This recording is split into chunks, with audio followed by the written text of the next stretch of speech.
Hello everybody and welcome. In this video I'm going to show you how to rename your headphones House of Marley Positive Vibration XL on your Android device.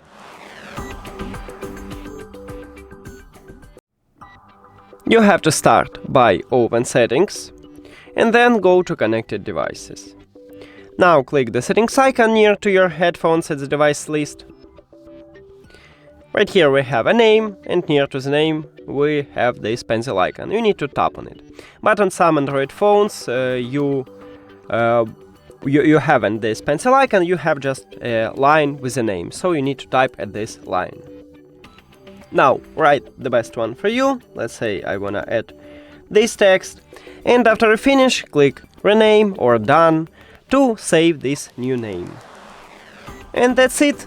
Thank you for watching this video. If you found it helpful, please consider subscribing to the channel and leave the like on the video. See you later!